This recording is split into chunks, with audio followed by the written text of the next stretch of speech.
Bienvenidos todos al primer teórico de antibióticos. Como ustedes ya saben, mi nombre es Daniela Centrón y soy profesora adjunta del Departamento de Microbiología, Parasitología e Inmunología de la Facultad.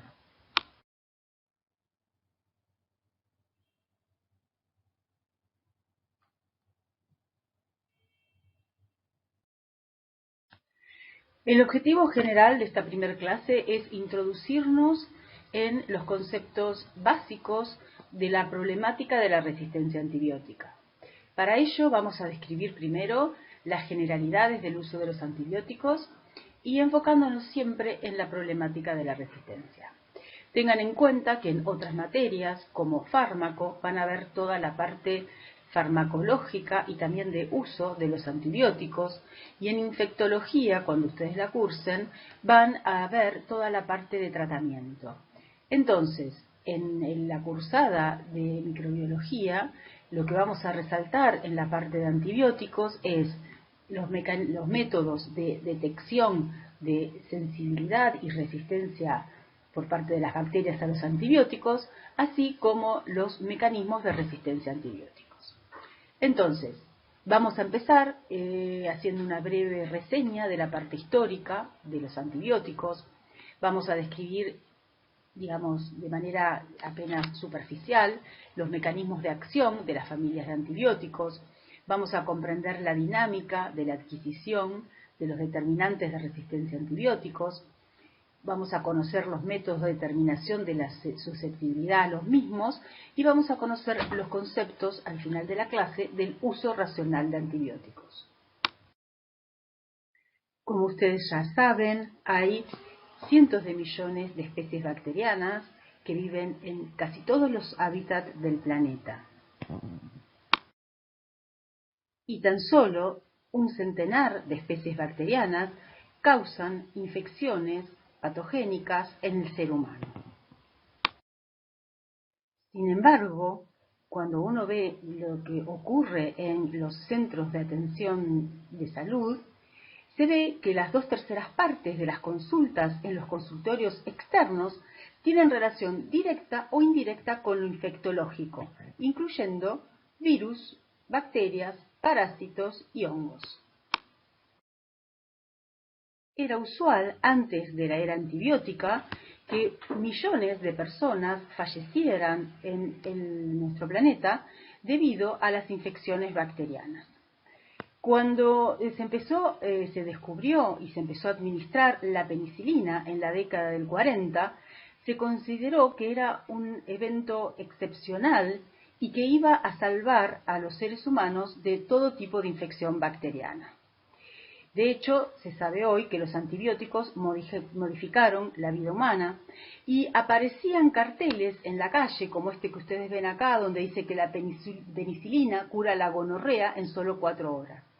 Sabemos muy bien que lo único que hace en la penicilina en 4 horas es eliminar gran parte de los síntomas, pero imagínense que esta infección bacteriana causada por Neisseria gonorrhoeae llevaba varios días hasta que se curaba en forma autolimitada, ¿está bien? Si es que no ocurría un desenlace fatal, pero si no, eran varios días de toda la sintomatología tan severa que ustedes conocen que da la gonorrea.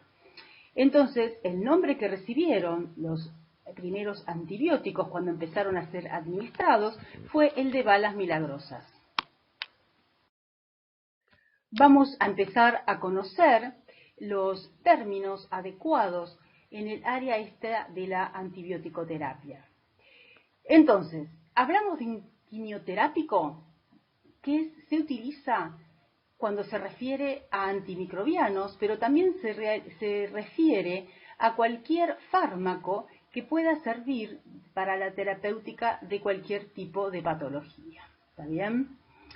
Antiséptico son fármacos de acción inespecífica y que tienen uso estrictamente externo, o sea, tópico, ¿está bien? A nivel de piel o inclusive mucosas. Y los antisépticos destruyen o inhiben el desarrollo de microorganismos que se encuentran presentes justamente en la piel o mucosas. Un desinfectante son agentes antimicrobianos que se emplean solamente sobre objetos inanimados, ¿está bien? Pero nunca se aplican sobre piel o mucosas. La desinfección es la eliminación de todos los microorganismos con excepción de las esporas bacterianas. La esterilización es la eliminación de todos los microorganismos patógenos, pero a diferencia de la desinfección, incluye las esporas. Ahora vamos a ver la definición exacta de dos términos muy utilizados, pero que no se usan correctamente. Los antimicrobianos son sustancias o fármacos capaces de actuar sobre los microorganismos, incluyendo virus, bacterias, hongos y parásitos, y que son capaces de inhibir su crecimiento o que destruyen directamente a estos microorganismos. Antibiótico es una sustancia química producida por el metabolismo de los organismos vivos. Principalmente son producidos por hongos y bacterias que tienen la capacidad de inhibir el crecimiento o destruir a los microorganismos. Como ustedes ven, la palabra adecuada para hablar es antimicrobiano. Sin embargo, no es la más usada. Todo el tiempo, todos, inclusive yo, utilizamos la palabra antibiótico. ¿Está bien? Y sin embargo, antibióticos serían aquellas sustancias químicas solamente producidas por el metabolismo de organismos vivos. No incluirían, por ejemplo, antimicrobianos como las sulfamidas o las quinolonas, y las llamamos antibióticos también. Así que bueno, en la medida de lo posible uno intenta usar la palabra correcta. Además, los antimicrobianos se pueden definir según su origen, ya que pueden ser biológicos si son sintetizados por organismos vivos. Por ejemplo, la penicilina, como vamos a ver más adelante, es producido por un hongo, el Penicillium notatum, y muchas familias de antimicrobianos son también producidos ya sea por bacterias o por hongos. Después tenemos los antimicrobianos semisintéticos, que son producidos por modificación química de antibióticos naturales preexistentes. Por ejemplo, la ampicilina tiene una modificación química con respecto a la penicilina. ¿Está bien? Y después tenemos los antibióticos sintéticos, que son generados desde el inicio por síntesis química. Por ejemplo, las sulfamidas o, por ejemplo, las fluoroquinolonas. Entonces, en esta diapositiva vamos a ver cómo muchos antimicrobianos son de origen natural. Por ejemplo, la penicilina G proviene del Penicillium notatum, un hongo. La streptomicina proviene de una bacteria, Streptomyces griseus, y así sucesivamente varias familias de antibióticos. Por ejemplo, la streptomicina es un aminoglicósido, vancomicina es otra familia de antibióticos, la clortetraciclina es otra familia, cloranfenicol es otra familia, eritromicina es otra familia. Entonces, lo que está en rojo son bacterias y lo que está en negro son hongos. Entonces vemos como familias muy importantes de antimicrobianos y muy utilizadas provienen en realidad de seres vivos, de bacterias u hongos. Por otro lado, los antimicrobianos se pueden definir según cómo actúan.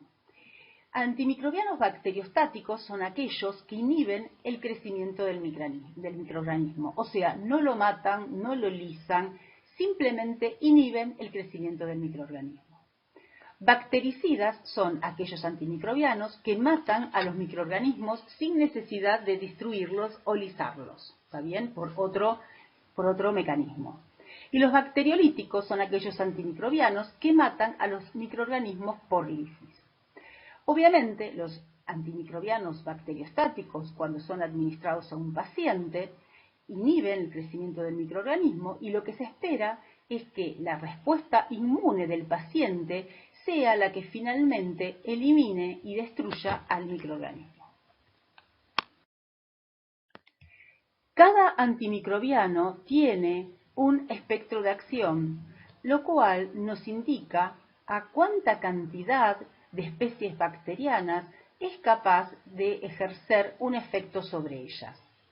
Por ejemplo, la tobramicina, que ven ustedes acá en esta diapositiva, es activa, o sea, elimina las bacterias pertenecientes a las especies de las micobacterias o algunos bacilos gram negativos.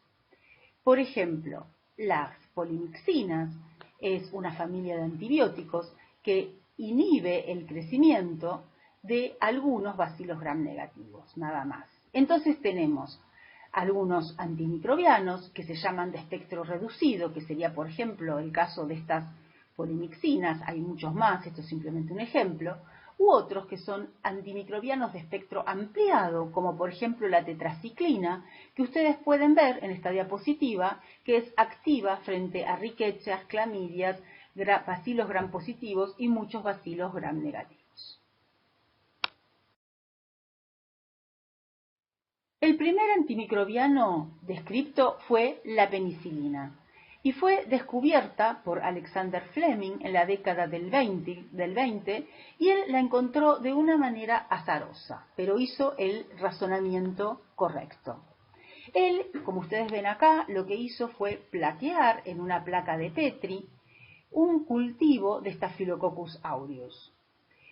En vez de leer la placa y analizarla al día siguiente, la dejó varios días, una semana, y al leerla se encontró con la placa que ustedes ven aquí abajo, donde se ve el crecimiento de un hongo, y si ustedes observan alrededor del hongo, parece que hubiera un halo de inhibición donde las colonias de Staphylococcus aureus no crecen o crecen más pequeñas, y a medida que se alejan del hongo crecen más grandes. Alexander Fleming, en base a esta placa de Petri, infirió que posiblemente este hongo estaba produciendo un metabolito que difundía en el agar y que inhibía o eliminaba el crecimiento bacteriano de Staphylococcus aureus. Él, entonces, sugirió que si ese compuesto químico se podía aislar y administrar al ser humano, se iba a poder eliminar la infección de Staphylococcus aureus dentro de la persona infectada. Este razonamiento fue en el que se basaron después para aislar este compuesto químico que finalmente fue la penicilina y poderlo administrar, y bueno, hoy sabemos todo el efecto positivo que ha tenido sobre la vida del ser humano. Entonces, la penicilina fue el primer antimicrobiano que fue identificado y administrado a nivel global, y a partir de entonces se fueron identificando nuevos compuestos químicos que corresponden a estas familias de antimicrobianos que ustedes ven en esta diapositiva. Y como ven, no hay más de 12 familias de antimicrobianos distintas: las sulfonamidas y trimetoprima, las fluoroquinolonas, los betalactámicos, que incluyen varias familias de antimicrobianos relacionados, como las penicilinas, cefalosporinas, carbapenemes, monobactames, los aminoglicósidos, las tetraciclinas, el cloranfenicol, los macrólidos, las glincosamidas, los glicopéptidos, que son muy utilizados, como la vancomicina, las streptograminas, las oxazosoliridinonas, las rifampicinas, y dentro de los antituberculosos hay varias familias distintas de antibióticos. Vamos a ir viendo a lo largo de estos dos teóricos características de algunas de estas familias, pero recuerden que la base farmacológica de estos antimicrobianos los van a ver en profundidad cuando cursen fármaco. Entonces, la gran pregunta es ¿cómo actúan los antimicrobianos? Vamos a ver que los antimicrobianos tienen un blanco de acción de la bacteria con el cual interaccionan y de esa manera producen un efecto bacteriostático, bacteriolítico sobre la cepa, sobre la célula bacteriana. ¿Está bien? Estos blancos de los antimicrobianos son blancos que se encuentran en las células procariontes, o sea, en las bacterias, pero que no se encuentran en justamente las células eucariontes del ser humano, para de esta manera producir la menor cantidad posible de efectos secundarios. Entonces, tenemos 5 grandes grupos de blancos antimicrobianos. Ellos son la inhibición de la síntesis de la pared bacteriana, que un ejemplo y de los más usados, de los antimicrobianos más usados, son la penicilina, las cefalosporinas, la vancomicina, la fofomicina. Otro blanco es la distorsión de la función de la membrana celular, como es el caso de la polimixina B. Otro blanco es la inhibición de la síntesis de proteína. Recuerden que los ARN ribosomales en las bacterias son distintos que en las células eucariontes, entonces por eso es un buen blanco. Y acá tenemos una gran cantidad de familias de antibióticos que ejercen justamente su interacción con este blanco de acción, como los aminoglicósidos, la tetraciclina, el clorfenicol, los macrólidos, las estreptograminas, las lincosamidas y las oxazolidinonas. Otro blanco de acción es la inhibición de los ácidos nucleicos como las fluoroquinolonas y la rifampicina. Y otro blanco de acción es la inhibición de la síntesis del ácido fólico, y acá tenemos dos grandes familias de antibióticos, la sulfamida y la trimetoprima. En detalle, ustedes van a tener un texto acá en la web en el cual van a poder consultar con más detalle cómo son los blancos de acción de cada una de estas familias de antibióticos. Este texto se llama Textos Mecanismos de Acción-Resistencia. ¿Está bien?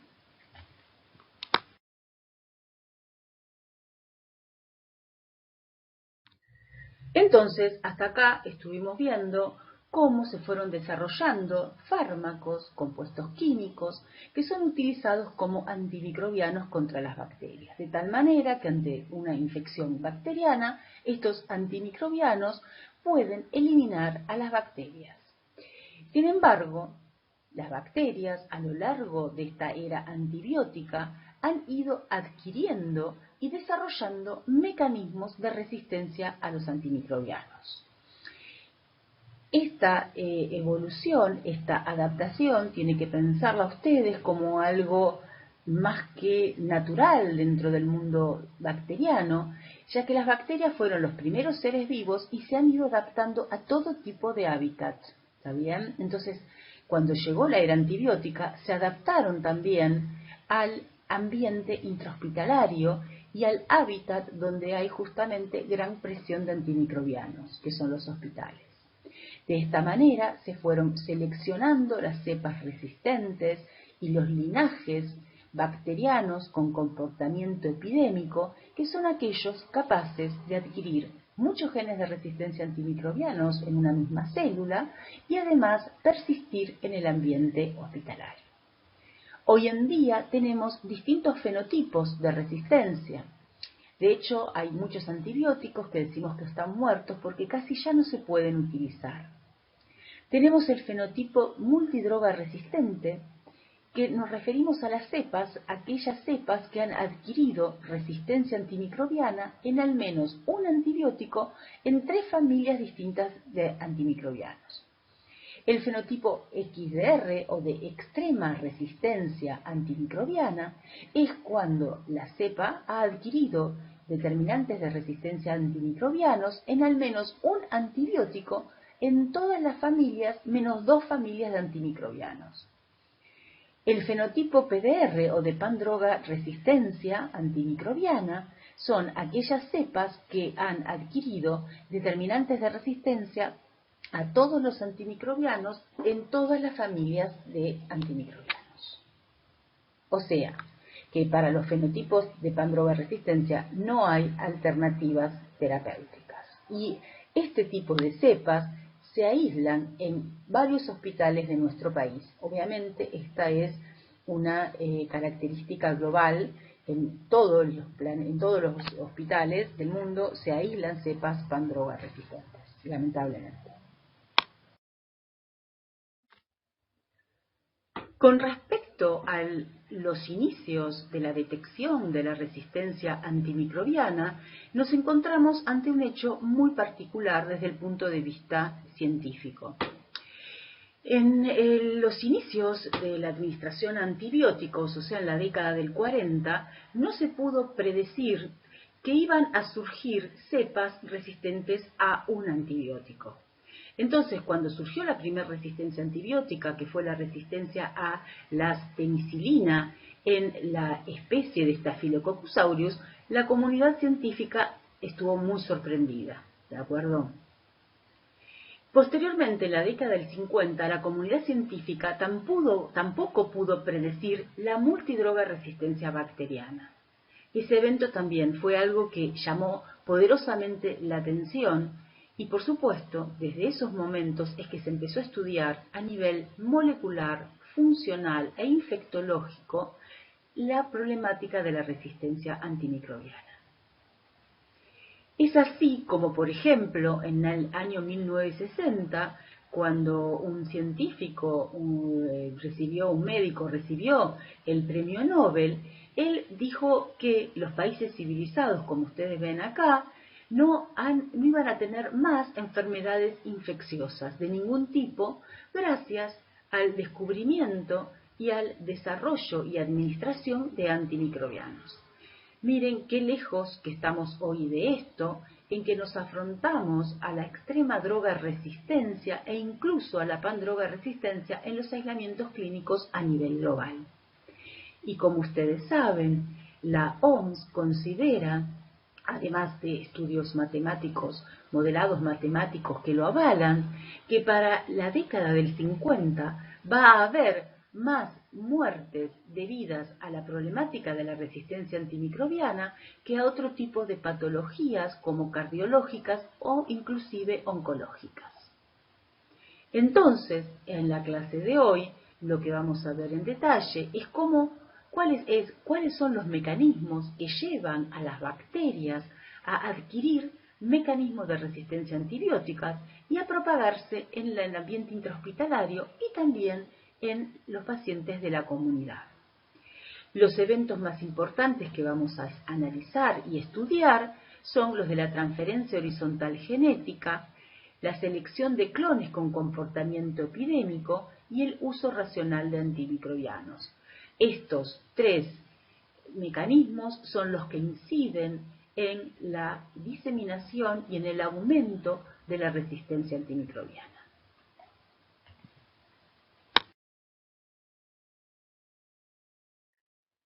Y lamentablemente, si vemos esta curva de los descubrimientos de nuevas familias de antimicrobianos, vemos que hubo un gran auge en identificar nuevos fármacos que actúen como antimicrobianos en la década del 40, del 50, del 60, incluso del 70, pero que posteriormente fue decayendo, y esto se debe en gran medida al costo-beneficio que representan los antimicrobianos para los laboratorios, ya que les lleva desarrollarlos entre 20 y 30 años a cada familia de antimicrobianos, y como son de uso agudo, no son de uso crónico, les conviene desarrollar otro tipo de fármacos para enfermedades, digamos, crónicas, como la diabetes, como cardiopatías, como oncológicas, que desarrollar nuevos antimicrobianos. También vemos en este gráfico cómo se visualiza esto, cómo la FDA a lo largo del tiempo ha ido aprobando menor cantidad de antimicrobianos porque justamente no hay más propuestas nuevas por parte de los laboratorios. Estudios actuales han demostrado cómo el empleo y el uso de antimicrobianos es el que estimula la evolución y es el que selecciona las bacterias resistentes al mismo. Entonces, a lo largo del tiempo, se han ido seleccionando cepas que han ido adquiriendo a lo largo del tiempo cada vez más y más determinantes de resistencia a antimicrobianos. De hecho, hoy sabemos, gracias a los estudios genómicos que hay cepas bacterianas que pueden tener hasta más de 80 determinantes de resistencia a antimicrobianos. Si hacemos una línea temporal con respecto a la aparición o emergencia de resistencia a cada antimicrobiano, vemos que luego de la introducción de un nuevo antimicrobiano en el mercado, tarde o temprano se desarrolla resistencia al mismo. Los mecanismos de resistencia a antimicrobianos adquiridos son el eflujo del antimicrobiano, la impermeabilidad al mismo, la inactivación enzimática, la modificación del blanco de acción, la protección del blanco de acción, la vía alternativa del antimicrobiano, la formación de biofilm, que es lo que vamos a ver ahora en este teórico y en el siguiente. Todos estos mecanismos tienen la característica de que pueden ser adquiridos por transferencia horizontal genética. O sea que una cepa puede transferir los mecanismos y los determinantes de resistencia a antimicrobianos a otra cepa, incluso una cepa que no sea de la misma especie ni del mismo género. Esto es lo que se sabe hoy en día que funciona de esa manera. Esto también explica, en parte, la problemática de la resistencia antimicrobiana. Bueno, ahora vamos a ir explicando cada uno de estos mecanismos de resistencia a antimicrobianos. El eflujo del antimicrobiano es una forma que tienen las células bacterianas para disminuir la concentración de antimicrobiano intracelular. Una vez que entró, entonces es bombeado el antimicrobiano hacia afuera de la célula bacteriana a una velocidad igual o mayor que la velocidad de entrada del mismo. Este tipo de mecanismo es conocido con el nombre de resistencia por eflujo. Las bombas de flujo suelen bombear múltiples sustratos, entre los que se pueden incluir varias familias de antimicrobianos. O sea, que cuando una cepa bacteriana posee un mecanismo de resistencia a antimicrobianos por bomba de flujo, es usual que sean resistentes a varias familias de antimicrobianos. Después tenemos el mecanismo de impermeabilidad al antimicrobiano. Esto ocurre cuando una bacteria sensible a un antimicrobiano puede desarrollar un mecanismo de resistencia que la vuelve impermeable a dicho antimicrobiano.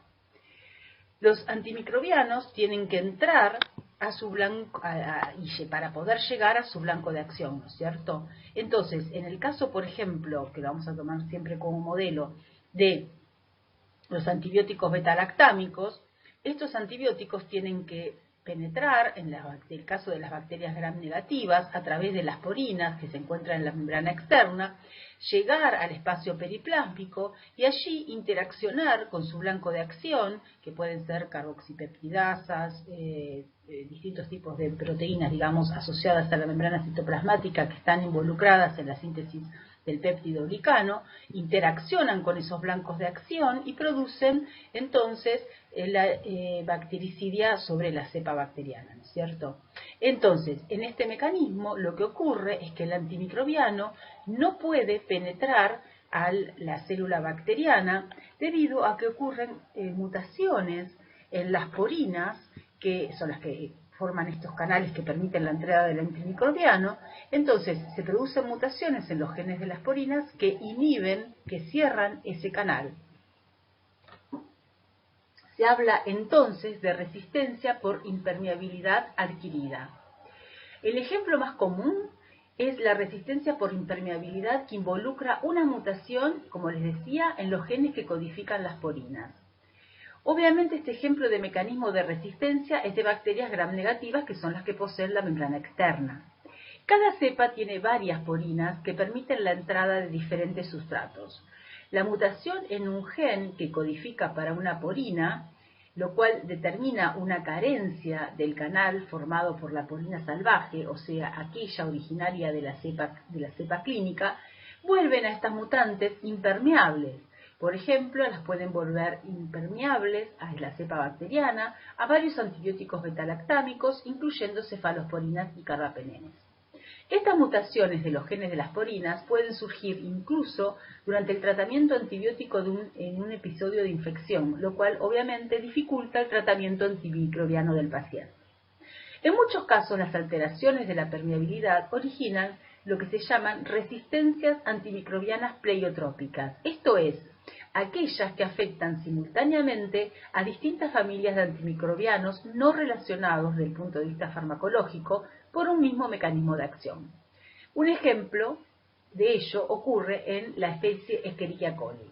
Una mutación en el gen MAR-A, se llama así este gen, trae aparejada una reducción en la entrada de la célula de cloranfenicol, tetraciclinas y fluoroquinolonas, debido a la disminución de la síntesis tanto de una porina como de otras proteínas de membrana externa. Día a día es más evidente que las modificaciones en las proteínas de la membrana externa pueden conducir a la multidroga resistencia en las bacterias gram negativas. Un tercer mecanismo que les voy a explicar es el de la inactivación enzimática, que es en realidad el más frecuente en las cepas clínicas. Existen numerosas enzimas bacterianas que pueden hidrolizar o modificar la estructura química de un antimicrobiano de manera que éste no pueda llegar en forma activa a su blanco de acción. Dentro del grupo de las enzimas que hidrolizan al antimicrobiano se encuentran las beta-lactamasas, que como su nombre lo indica, actúan sobre los antimicrobianos beta-lactámicos. Después tenemos otro mecanismo de resistencia antimicrobiana, que es la modificación del blanco de acción.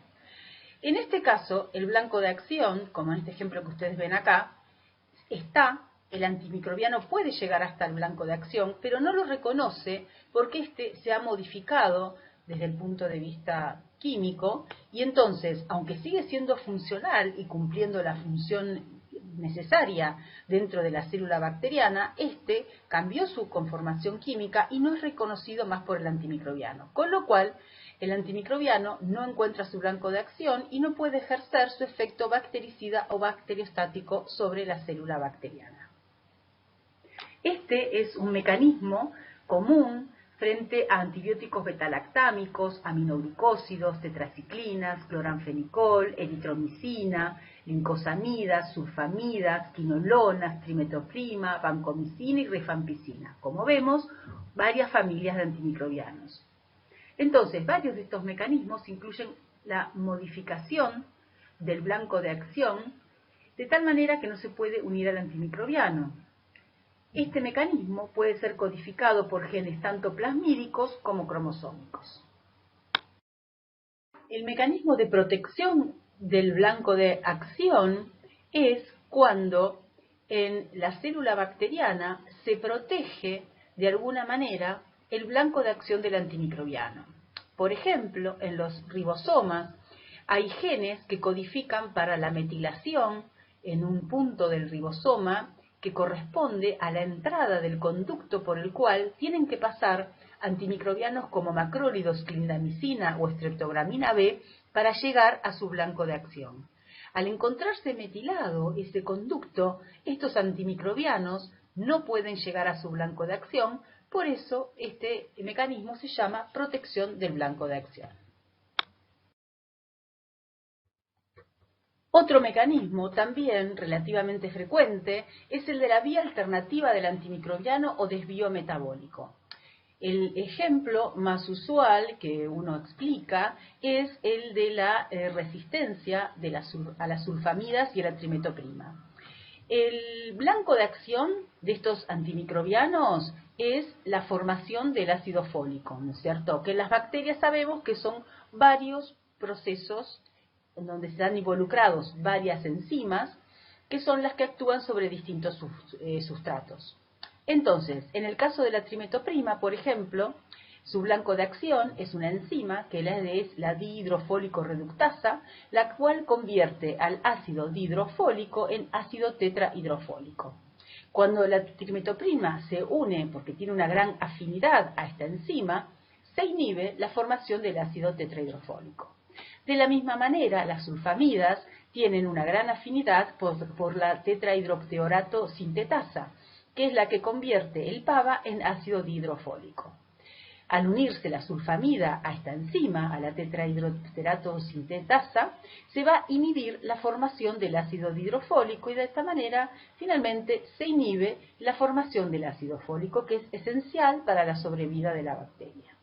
Entonces, la bacteria puede adquirir, mediante los mecanismos de la transferencia horizontal genética, y luego son seleccionados, estos mecanismos exitosos, genes que codifican para una enzima que tiene la misma función que ya sea la DHPS, que tiene la misma función que la tetrahidroxirato sintetasa, o las enzimas DHFR, que tienen la misma función que la dihidrofólico reductasa, y que de esta manera cumplen con la función, en el caso de la DHPS, en convertir el PABA en dihidrofólico, y en el caso de la DHFR, en convertir el ácido dihidrofólico a ácido tetrahidrofólico, de tal manera que cuando estos dos genes están presentes, se produce la síntesis del ácido fólico. Entonces, de esta manera tenemos un escenario en el cual los antimicrobianos interactúan con su blanco de acción, inhiben a su blanco de acción, pero hay otras enzimas que cumplen esas funciones que cumplían el blanco de acción, y de esa manera la bacteria se vuelve resistente a estos antimicrobianos. Otro mecanismo de resistencia a antimicrobianos muy frecuente es la formación de biofilm o biopelículas. Las biopelículas son definidas como un agregado, una comunidad bacteriana de muchas bacterias, inclusive pueden ser especies distintas, que se pueden formar sobre superficies expuestas. Esta formación de biopelículas protege a las bacterias, ya sea de las defensas del huésped, de las condiciones ambientales adversas y también de los antimicrobianos. Las bacterias tienen dos formas de vida, como células planctónicas o bajo la formación de biofilm. Entonces, cuando están bajo la formación del biofilm, ningún antimicrobiano puede penetrar. De esta manera, esa comunidad bacteriana se vuelve resistente al antimicrobiano. Obviamente, la formación de biofilm también tiene un efecto pleiotrópico, en el sentido de que puede dar resistencia a varias familias diferentes de antimicrobianos. Entonces, dentro de una célula bacteriana, hay que tener en cuenta que pueden haber múltiples mecanismos de resistencia a antimicrobianos. Estos pueden localizarse tanto en plásmidos como en cromosoma, y en una misma célula bacteriana puede haber hasta más de 80 determinantes de resistencia a antimicrobianos. También hay que tener en cuenta que hay distintos mecanismos dentro de una misma célula. Puede haber genes de resistencia que tienen el mecanismo de inactivación del antimicrobiano, puede haber bombas de flujos, puede haber impermeabilidad, etc. Para poder entender la problemática de la resistencia a los antimicrobianos, es necesario conocer el origen, de dónde vienen estos determinantes de resistencia a antimicrobianos. La mayoría de los antibióticos y de los antimicrobianos utilizados, por lo menos en sus inicios, derivan de compuestos producidos por las mismas bacterias y hongos del suelo. Entonces, ustedes tienen que pensar que las bacterias en el suelo y en cualquier hábitat viven en general en comunidades bacterianas, distintas especies, también muy cercanos a varios hongos, comparten hábitat con los hongos. Entonces, hay algunas bacterias y hongos que son productores de antimicrobianos, y aquellas que no lo son han tenido que adquirir a lo largo de largos procesos evolutivos, se han ido seleccionando a lo largo del tiempo determinantes, genes o mecanismos que permiten a esas bacterias sobrevivir aún bajo la exposición de los antimicrobianos liberados por sus células bacterianas u hongos vecinos. De esta manera es como desde los orígenes de la vida misma en el planeta Tierra, las bacterias fueron seleccionando estos mecanismos de resistencia a antimicrobianos, que luego, cuando apareció la era antibiótica en los hospitales, bajo la gran presión de antimicrobianos que había allí, estas cepas que ya tenían algunos genes o determinantes de resistencia, se fueron seleccionando. A su vez, se seleccionaron linajes, o sea, clones, que tenían la capacidad de sobrevivir en los ambientes hospitalarios y que también tenían la capacidad de adquirir muchos mecanismos de resistencia y de mantenerlos en una misma célula bacteriana. Pero hay que tener en cuenta que todos estos mecanismos provienen del medio ambiente. A su vez, las bacterias pueden transmitir estos genes de resistencia de antimicrobianos o genes de defensa, porque hay que considerar que son también genes de defensa, en forma horizontal, o sea, a través de los mecanismos de la transferencia horizontal genética, desde una cepa resistente a otra cepa que es sensible. De esta manera, la cepa sensible va a adquirir esa resistencia a eso determinado antimicrobiano. Por otro lado, están los genes esenciales, que son llamados housekeeping genes, de una cepa bacteriana, que pueden mutar y si le confieren un beneficio a la célula bacteriana, se van a seleccionar. Aquellos genes que codifican resistencia a un antimicrobiano se van a seleccionar entonces, haciendo que los antimicrobianos no puedan actuar sobre esa célula bacteriana. De esta manera, tenemos dos mecanismos de adquisición de resistencia a los antimicrobianos que se transmiten de forma diferente. Aquellos mecanismos que se transmiten en forma horizontal, que puede ser inclusive que se transmitan de cepas que no pertenecen a una misma especie, hablamos de herencia horizontal o lateral, y después tenemos aquellos genes que son ubicuos, digamos que están en una determinada célula bacteriana y que se transmiten de forma vertical a las células hijas, ¿está bien? Entonces tenemos tanto transferencia y diseminación horizontal o vertical de la resistencia a antimicrobianos. Así es como vemos en estos gráficos cómo existe una gran variedad y una gran frecuencia de resistencia antimicrobiano en cepas bacterianas aisladas del suelo. En el primer gráfico tenemos el porcentaje de aislamientos y versus la cantidad de antibióticos a los cuales las bacterias son resistentes. Y vemos que hay una gran cantidad de cepas que son resistentes a varias familias de antibióticos. Y lo mismo es lo que podemos ver abajo, resultado similar, en donde vemos el porcentaje de cepas resistentes a los diferentes antimicrobianos y vemos que hay antimicrobianos a las cuales las bacterias del suelo poseen una alta frecuencia de resistencia a los mismos. Entonces, tenemos tres mecanismos de la transferencia horizontal genética: la conjugación, la transformación y la transducción, que son aquellos que permiten que una cepa bacteriana adquiera determinantes de resistencia a antimicrobianos, y es lo que llamamos ADN o genoma exógeno. Bajo presión antimicrobiana, estos eventos de transferencia horizontal genética pueden seleccionarse. O sea, hay que tener en cuenta que las células bacterianas, la gran mayoría, están casi constantemente comunicándose unas células con otras y están adquiriendo, mediante los diferentes mecanismos, ADN exógeno. Aquellas adquisiciones que tengan un valor adaptativo para la célula bacteriana van a ser seleccionadas.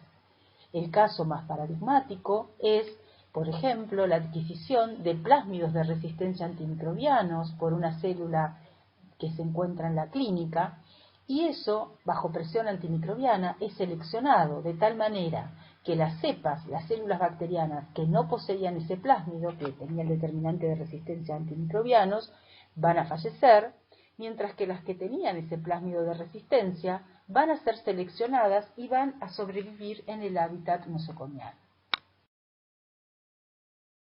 Entonces, tenemos que ver la adquisición de la resistencia a antimicrobianos como un proceso biológico en el cual hay primero contactos intercelulares, que es lo que van determinando la aparición de distintas poblaciones bacterianas, y bajo presión antibiótico lo que ocurre es la selección de los clones más exitosos, se produce el mantenimiento de los clones multidroga resistentes, y esto lleva a la adquisición de la pandroga resistencia dentro del ambiente intrahospitalario.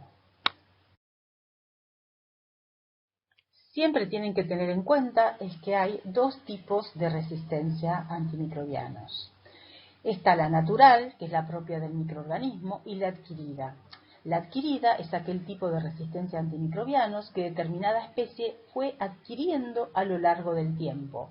Este tipo de resistencia adquirida tiene mayor impacto a nivel clínico. La resistencia natural, o también llamada intrínseca, se hereda por herencia vertical. Es un tipo de resistencia que se encuentra en todas las cepas de una especie, o sea, es ubicua en una determinada especie, o puede ser ubicua en un determinado género o en una determinada familia.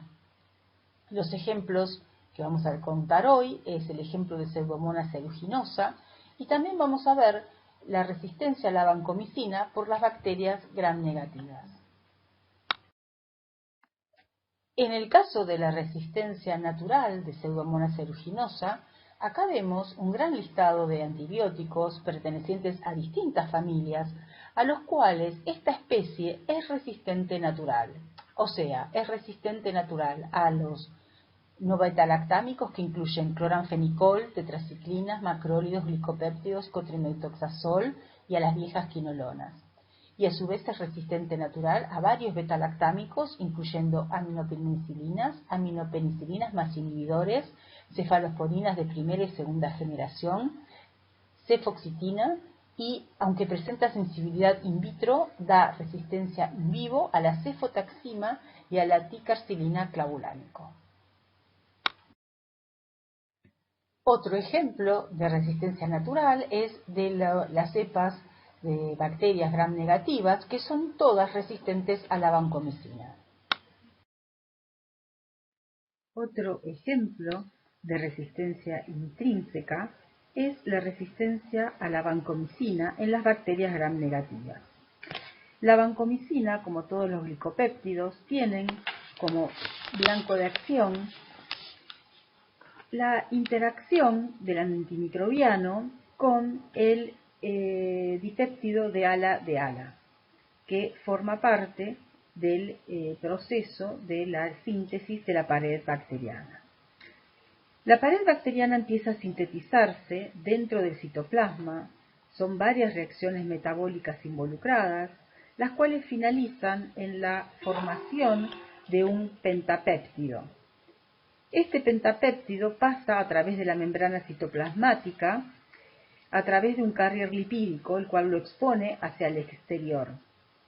El pentapéptido tiene en su terminación dos péptidos de ala, los cuales son reconocidos por la vancomicina y se unen a este pentapéptido de esta manera, evitando así que otras enzimas como la carboxipeptidasa, las transpeptidasas o las transglicosilasas interaccionen con el pentapéptido para dar lugar a la formación de la pared bacteriana. De esta manera, al acoplarse la vancomicina al dipéptido de ala, se inhibe la síntesis de la pared bacteriana, lo cual produce posteriormente la muerte bacteriana. Entonces, en las bacterias gram positivas, este evento ocurre por fuera de la membrana citoplasmática. En las bacterias gram negativas, al haber una membrana externa, el antimicrobiano, la vancomicina, tendría que pasar a través de la membrana externa para llegar al periplasma y ahí interaccionar con el pentapéptido. Entonces lo que ocurre es que la vancomicina y todos los glicopéptidos, al ser unas moléculas muy grandes, por una cuestión, digamos, de tamaño, no pueden atravesar esa membrana externa y de esa manera no interaccionan con el pentapéptido y no producen ningún tipo de efecto sobre la bacteria.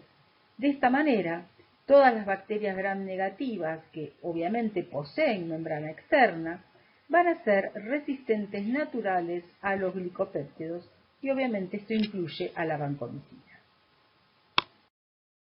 Ahora vamos a ver los métodos de determinación de susceptibilidad a los antimicrobianos, o sea, cómo sabemos si una cepa que fue aislada de un paciente es sensible o resistente a los antimicrobianos.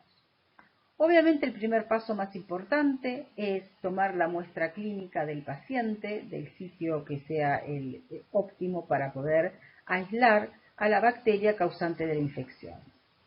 Una vez que la tenemos aislada e identificada, se realiza el método de determinación de susceptibilidad a antimicrobianos. En general lo que se realiza es el antibiograma, que es lo que les voy a contar ahora, y después, en base a los resultados obtenidos, de este antibiograma se realiza la terapia antibiótica al paciente. Entonces, el objetivo de estos métodos de determinación de susceptibilidad a los antimicrobianos es saber si una cepa ha adquirido mecanismos de resistencia antimicrobianos, además de los que ya poseía de forma intrínseca. Existen dos métodos de detección de la resistencia antimicrobiana.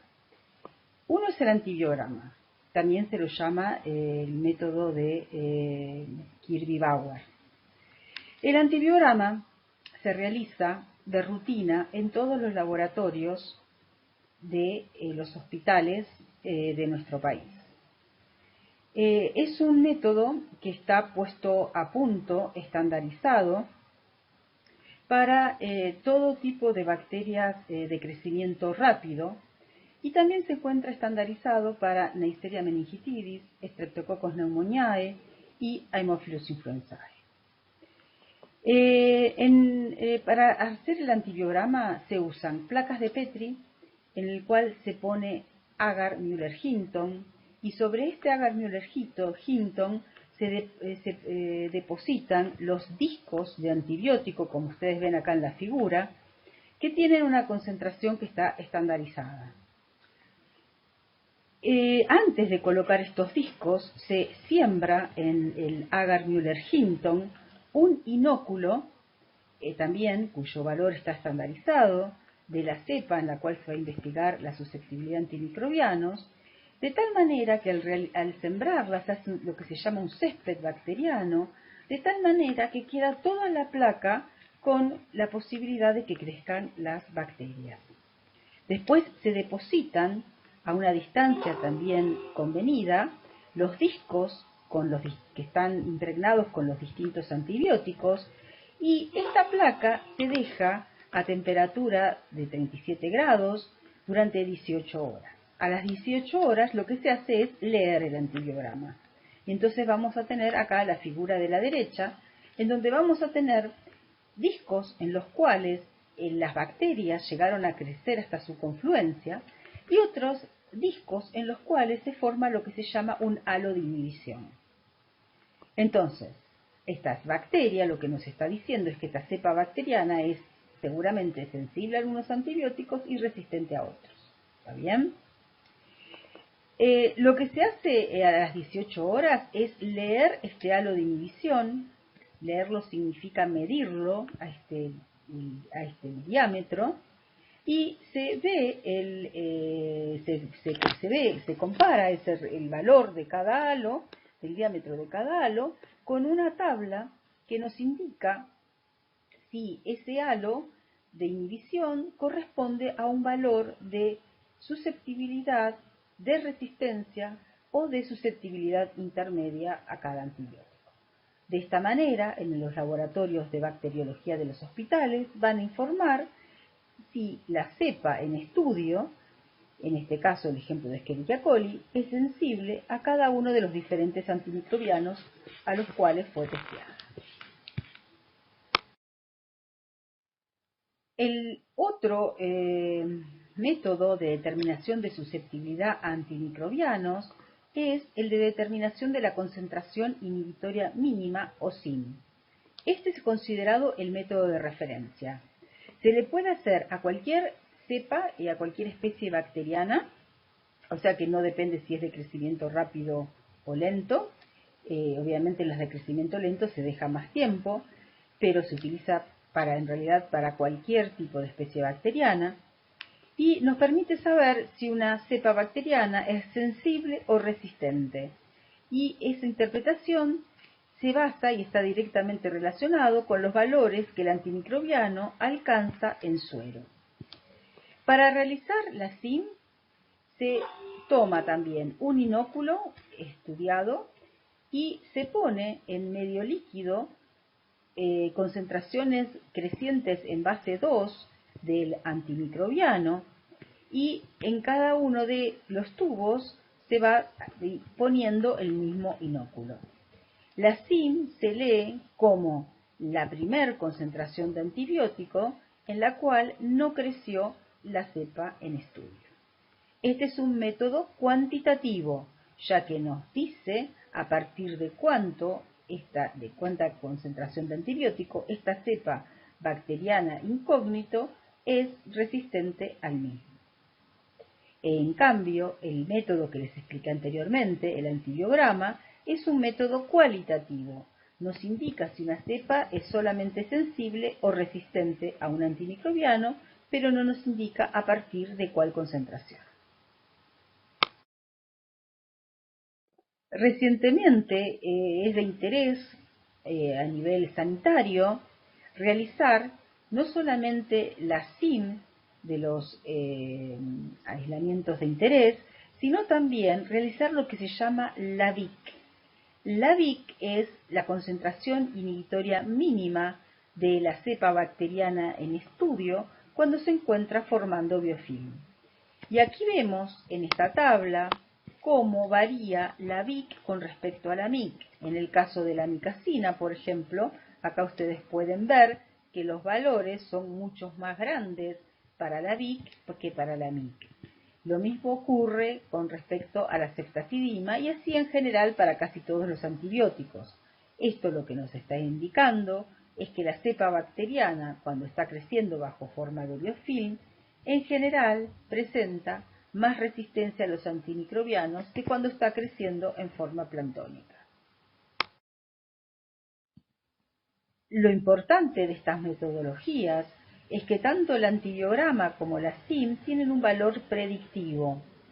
La sensibilidad no garantiza el éxito de la terapia antimicrobiana, pero la resistencia sí predice el fracaso terapéutico.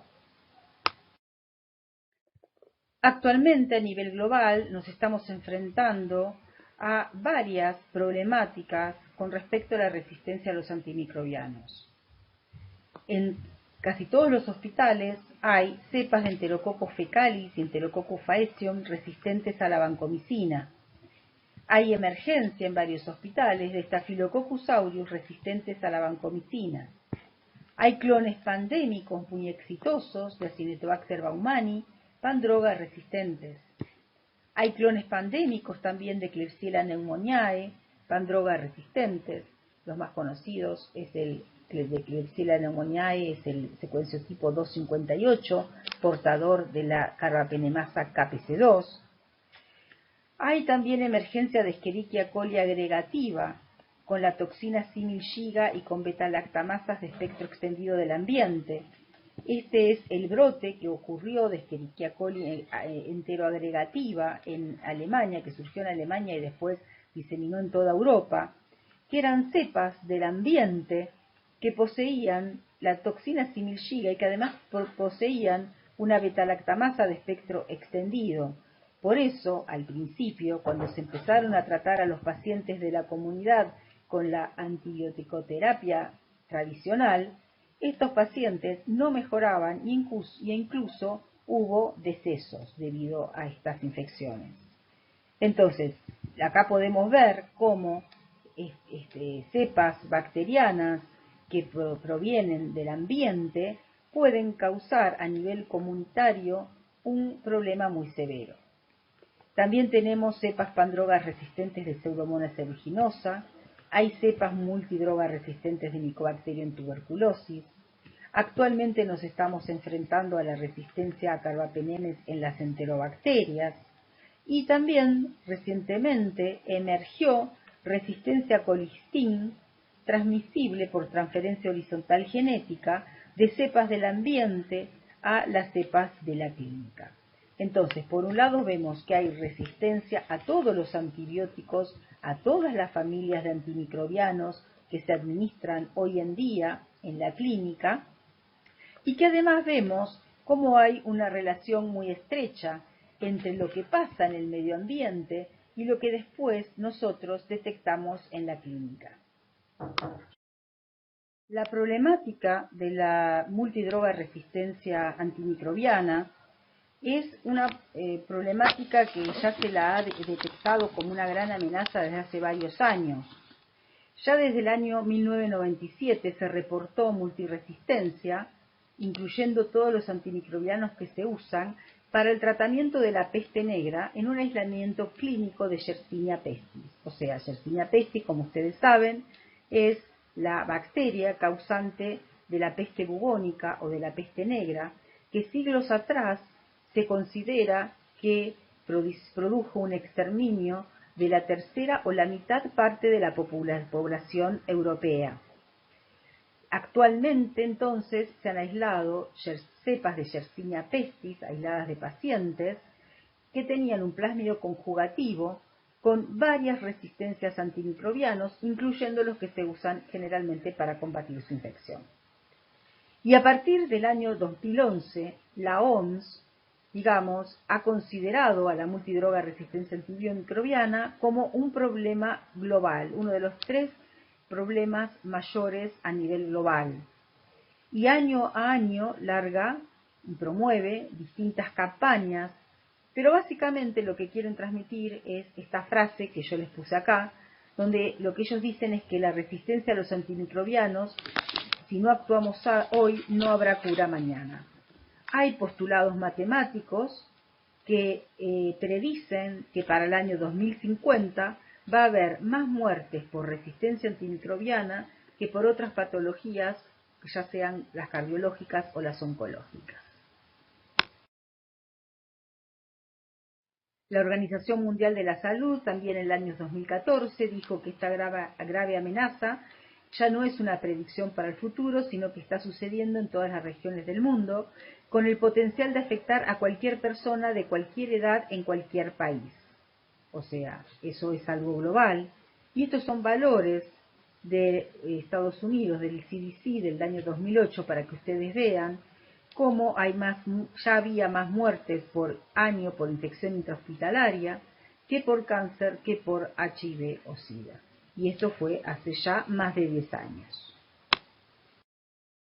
Es muy importante detectar aquellas causas que son las que seleccionan a las cepas resistentes a antimicrobianos. Por un lado, usamos antibióticos para tratar infecciones no bacterianas. Muchas veces se toman antimicrobianos para combatir una gripe o un resfrío, y sabemos perfectamente que este tipo de patologías es producida por virus y los antimicrobianos no tienen ningún tipo de efecto sobre los virus. También se usan dosis inadecuadas, y esto lo que hace es favorecer la selección de cepas resistentes.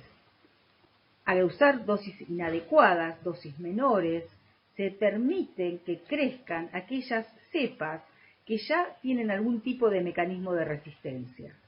Si después esas cepas son expuestas a otro hábitat y conviven con otras cepas que tienen otro mecanismo, pueden adquirirlo, pueden ser seleccionadas bajo mayor presión antimicrobiana, y así es como se va produciendo en varios pasos cepas que poseen altos niveles de resistencia a varias familias de antibióticos. No tomamos los medicamentos en los horarios establecidos. Esto también tiene que ver con que al tomar los antibióticos en un plazo mayor que el que tiene que ser, lo que ocurre es que nuestro organismo está expuesto a dosis menores, lo cual, como dijimos recién, favorece la selección de las cepas que tienen ya algún tipo de resistencia. Suspendemos el tratamiento antes del tiempo indicado por el médico, lo cual también favorece la selección de aquellas cepas que ya tenían algún tipo de resistencia. Y algo muy importante que vamos a hablar un poquitito más es el uso de los antimicrobianos con fines agropecuarios. Esto también influye en el medio ambiente y hace que la resistencia antimicrobiana del ambiente se vaya seleccionando y posteriormente pase a las cepas clínicas. Y vamos a hablar no solamente del uso agropecuario, sino del uso inadecuado e irracional que se hace de los antimicrobianos. Existen más de 50 antimicrobianos que se usan en veterinaria, muchos de ellos que son también de uso en la clínica médica. En Europa se calcula que se consume 100 miligramos de antimicrobiano por 1 kilo de carne producida. Los antimicrobianos, como dijimos entonces, se usan en la producción agropecuaria, como por ejemplo se usan en la producción, en los feedlots, en la producción de carne bovina, de carne porcina, o en la producción de producción aviar, y muchas veces también se usan como promotores de crecimiento, como es en el caso de la cría de aves.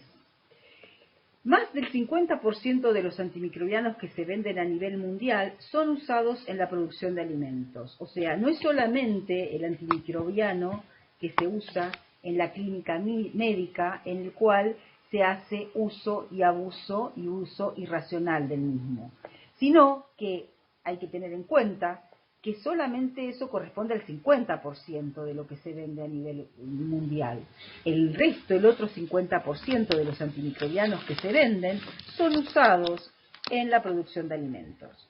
Y lamentablemente se utilizan los mismos antimicrobianos que se usan en la clínica médica. Se usan penicilinas, tetraciclinas, macrólidos, virgianicina, aminoglicósidos, sulfonamida, streptomicina, etc.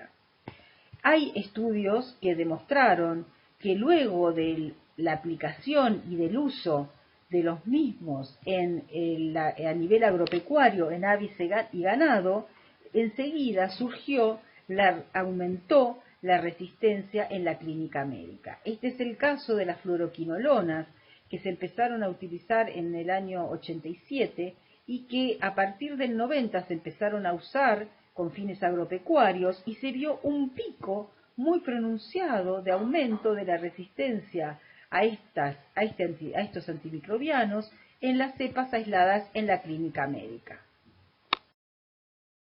El uso de antimicrobianos selecciona no solo cepas resistentes a los mismos, lo cual es lo que hemos visto durante toda la clase de hoy, sino que también selecciona cuál especie aumentará su población. Ahora vamos a ver un poquitito más en detalle esto.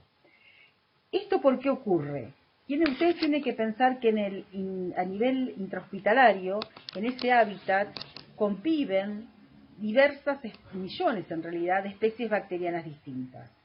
Algunas de ellas son las patógenas oportunistas que van a causar la infección en los pacientes. Entonces, cuando empieza a favorecerse una especie resistente, esta puede transformarse en una especie prevalente en las infecciones. Como ejemplo de esto tenemos un estudio que hemos hecho acá en el departamento, en donde vimos que luego del uso del colistin, un antimicrobiano que no se usó durante décadas y que empezó a utilizarse porque ya no había ninguna posible alternativa terapéutica, cuando se empezó a utilizar en el año 2005, acá vemos que empezó a aumentar una especie que es Serratia marcescens y Proteus mirabilis, que eran especies que estaban en baja frecuencia dentro de este hospital, pero que con el colistin, al ser estas dos especies bacterianas resistentes naturales a este antimicrobiano, empezaron a seleccionarse y a partir del uso del colistin empezaron a aislarse en mucha mayor frecuencia cepas de estas especies. O sea que el uso de antimicrobianos también está relacionado con qué especies bacterianas vamos a encontrar en cada hospital. En cada hospital en general se siguen protocolos diferentes, entonces eso es lo que nos va a dar un perfil diferente de las cepas resistentes que vamos a encontrar. Y como siempre, un poco de humor, pero la conclusión que tenemos que sacar de todo esto es que el uso inadecuado y abuso de los antimicrobianos es el que provoca la resistencia bacteriana y es lo que provoca la problemática global que nos estamos enfrentando hoy en día.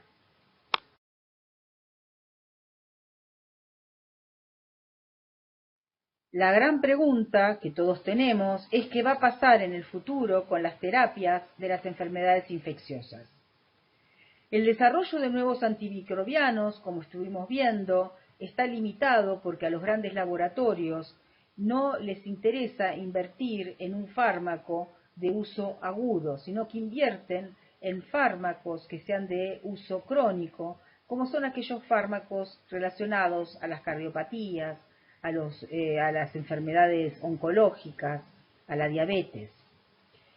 También otra alternativa es actualizar los viejos antimicrobianos, y esto es algo que también se realiza, pero se ha visto que cada vez que se actualiza un viejo antimicrobiano surge y hay resistencia al mismo. Hay laboratorios que están desarrollando bacteriófagos para combatir las cepas resistentes a antibióticos. De hecho, antes de la era antibiótica, los fagos o bacteriófagos se usaban para combatir este tipo de infecciones. Con el advenimiento de los antimicrobianos que conocemos a partir del uso de la penicilina, esto dejó, digamos, de ser vigente, pero actualmente se están intentando desarrollar varias estrategias basándose en el uso de bacteriófagos. También tenemos los probióticos, que son un compuesto de bacterias que compiten en el nicho ecológico con otras patógenas o resistentes, y hay estudios, digamos, que prometen que podrían ser funcionales para la lucha de la resistencia antimicrobiana. Obviamente las vacunas es una opción, pero lamentablemente no hay desarrollo de vacunas para las especies bacterianas que causan infecciones intrahospitalarias, que es donde encontramos mayor cantidad de resistencia a antibióticos. Pero sí hay dos cosas que cada uno de nosotros desde su lugar en el área de la salud podemos colaborar y contribuir, que es hacer cumplir la regulación en el uso de los antimicrobianos y hacer uso racional de los mismos, y también podemos contribuir con la vigilancia epidemiológica y con el control de infecciones. O sea que desde cada lugar donde cada uno le toque trabajar en la salud, estos son dos cosas que podemos llevar a cabo. Algo muy importante, pero muchas veces olvidado, es el valor en el control de infecciones del lavado de manos en todo momento, entre paciente y paciente y en forma rutinaria para todos los agentes de la salud.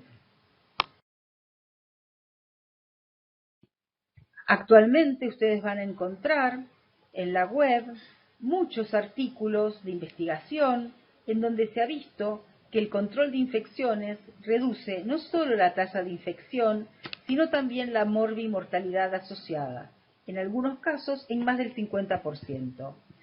Esto es muy importante y ustedes, como futuros médicos, tienen que saber que siempre tienen que estar en contacto con el Comité de Control de Infecciones, seguir las reglas que ellos propongan y estar atentos a todas las publicaciones que puedan surgir en el tema. Entonces, para llevar a cabo un manejo racional y hacer un uso racional también de los antimicrobianos, es necesario identificar previamente el tratamiento al agente causal de la infección, realizar pruebas de sensibilidad de rutina. Muchas veces, no siempre, pero muchas veces es necesaria la rotación de antimicrobianos, hacer uso racional de los antimicrobianos veterinarios, dar siempre la dosis adecuada y no utilizar los mismos antimicrobianos para diferentes funciones. Otro hecho de relevancia es el diagnóstico temprano para poder otorgar el tratamiento correcto. Hay muchos estudios que identifican que iniciar la terapia antimicrobiana dentro de la primera hora de los síntomas se relaciona con el 80% de sobrevida de los pacientes infectados. Y se calcula que luego de cada hora de demora en el tratamiento correcto, la sobrevida del paciente decae en un 7,6%. Entonces, es muy importante el desarrollo de diagnósticos rápidos que permitan y aseguren una identificación correcta de la cepa y de la resistencia asociada a cada cepa. Hay estudios que también demuestran que luego de disminuir, por ejemplo, el uso de antimicrobianos en la cría de animales, hay disminución en la resistencia observado en las cepas clínicas.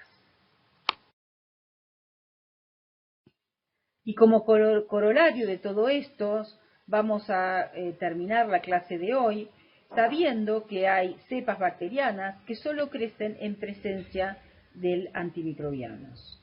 Entonces, esto vamos a seguir en la clase próxima.